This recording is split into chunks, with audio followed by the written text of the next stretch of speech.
ठाकुर जी की सेवा। आज कई महीनों की कोशिश के बाद शारदा अपने पति को मथुरा वृंदावन ले जाने के लिए तैयार कर पाई थी। आदित्य को ऑफिस से छुट्टी ही नहीं मिलती थी। बहुत कोशिश करके छुट्टी मिली थी, लेकिन जाने से एक दिन पहले रात के 2 बजे तक लैपटॉप पर काम करते रहे। सुबह सुबह जल्दी उठकर भी मेल करने बैठ गए। शारदा सुबह जल्दी उठकर तैयार हो गई। उसने अपनी छोटी सी बेटी स्नेहा को भी तैयार कर लिया। फिर आदित्य के पास आई। आप अभी तक काम में ही लगे हैं, कब तैयार होंगे, कब स्टेशन पहुंचेंगे, ट्रेन छूट जाएगी। आदित्य ने घड़ी देखी, 4:30 बजे थे। आदित्य, अरे अभी तो बहुत टाइम है। नई दिल्ली स्टेशन पहुंचने में आधा एक घंटा ही लगता है। चिंता मत करो। पूरी रात में आदित्य केवल 2 घंटे ही सो पाया था। जल्दी से मेल करके नहाने चला गया, जल्दी से तैयार हो गया। देखा तो घड़ी में 5:30 बज चुके थे। आदित्य, शारदा, मैं कैब बुक कर रहा हूँ, तुम दोनों जल्दी से नीचे आ जाओ। तीनों कैब से नई दिल्ली स्टेशन पहुंचे, लेकिन सुबह सुबह इतनी भीड़ थी कि कैब ने 2 किलोमीटर पहले ही उतार दिया। जाम लग रहा था। वहां से बैग लेकर स्टेशन पहुंचने तो देखा ट्रेन छूट गई। यह देखकर शारदा को गुस्सा आ गया। शारदा, क्या फायदा हुआ, छुट्टी ली फिर भी ऑफिस का काम करते रहे। कहीं जाना हो तो भी ऑफिस वाले पीछा ही नहीं छोड़ते। एक काम करो, मुझे घर छोड़ दो और ऑफिस चले जाओ। आदित्य, ओह गुस्सा मत करो, नेक काम के लिए जा रहे हैं, ये सब परेशानियां आती रहती हैं। एक काम करते हैं, बस से चलते हैं। तीनों कैब से बस अड्डे पहुंच जाते हैं। वहां मथुरा के लिए यूपी रोडवेज की एक बस में चढ़ जाते हैं। सीट तो मिल जाती है, लेकिन बस की कंडक्टर इतनी खराब थी कि लग रहा था कि पता नहीं कैसे मथुरा पहुंचाएगी। तीनों बस में बैठ गए। करीब 1 घंटे इंतजार करने के बाद बस भर गई और चल दी।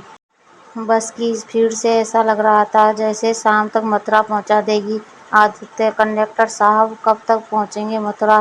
कंडक्टर, 3.5 घंटे लगेंगे। तीनों बैठे बैठे परेशान हो गए थे। शारदा, थोड़ा सा काम छोड़ देते तो ट्रेन पकड़कर अब तक पहुंच जाते, डबल किराया भी लग गया। गर्मी में परेशान हो रहे हैं वो अलग। आदित्य, अब बस भी करो, किसी तरह पहुंच जाएं बस। मंदिर में दर्शन करने जा रही हो, शांत मन से चलो।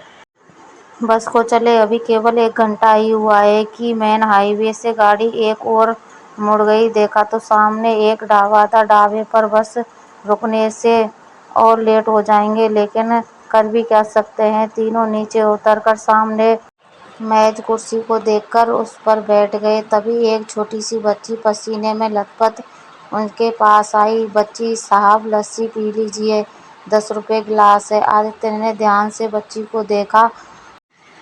उसने एक स्टैंड पकड़ा था, उसमें 4 गिलास लस्सी के थे।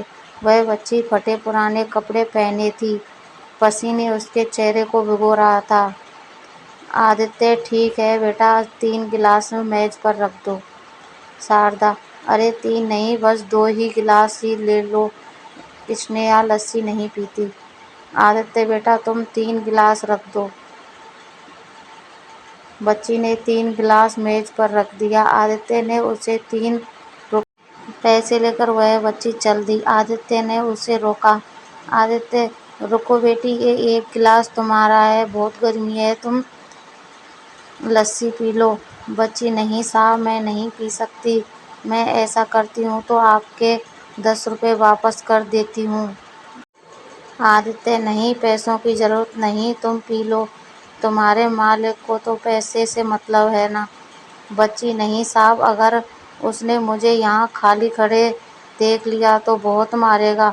जब भी बस आती है हमें भाग भाग कर लस्सी बेचनी पड़ती है।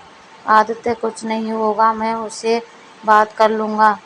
शारदा, रहने दो ना, क्यों उसके पीछे पड़े हो, हमें इससे क्या मतलब। आदित्य, ध्यान से देखो, ये हमारी स्नेहा से 1 या 2 साल बड़ी होगी, लेकिन किस्मत की इस उम्र में इतनी मेहनत कर रही है। बच्ची चुपचाप जल्दी जल्दी लस्सी पीने लगी। आधा गिलास पीकर उसने कहा, बच्ची साहब, मेरा छोटा भाई वहाँ पेड़ के नीचे बैठा है। आप कहें तो ये लस्सी मैं उसे पिला दूँ।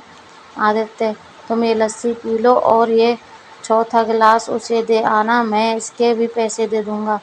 बच्ची ने जल्दी से लस्सी खत्म की और एक गिलास दूर पेड़ के नीचे बैठे अपने छोटे भाई को दे आई।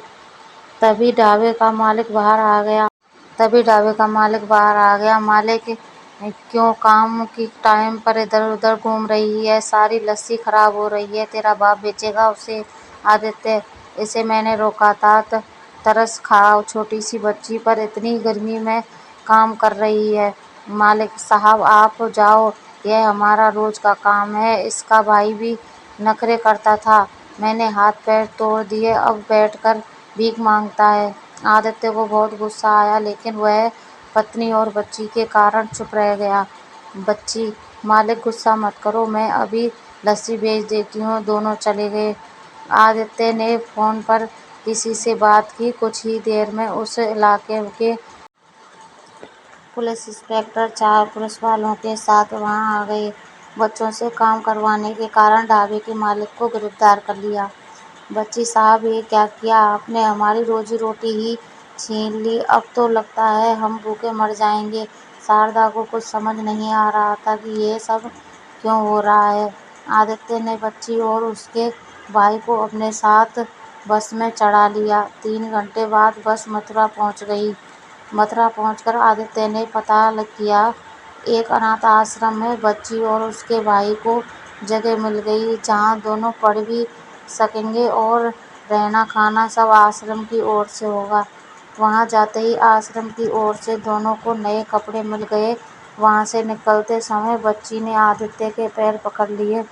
बच्ची साहब, आपका बहुत शुक्रिया। वहाँ बहुत मार पड़ती थी। आदित्य, बेटा यहाँ मन लगाकर पढ़ना, वैसे मैं तुम दोनों से मिलने आता रहूँगा। वहाँ से बाहर निकले तो शारदा ने कहा, शारदा, अब तो सारे मंदिर भी बंद हो गए, शाम को ही खुलेंगे, फिर घर वापस जाने में बहुत देर ही हो जाएगी। आना ही बेकार हो गया, बिना दर्शन करे जाना पड़ेगा। आदित्य, तुम्हें कुछ समझ नहीं आया।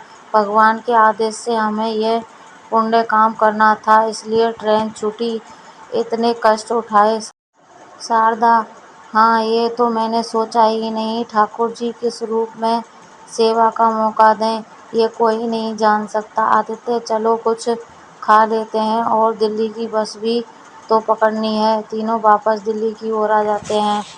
कहानी अच्छी लगे तो चैनल को लाइक कर लें, सब्सक्राइब कर लें, भी कहानी को शेयर भी कर दें।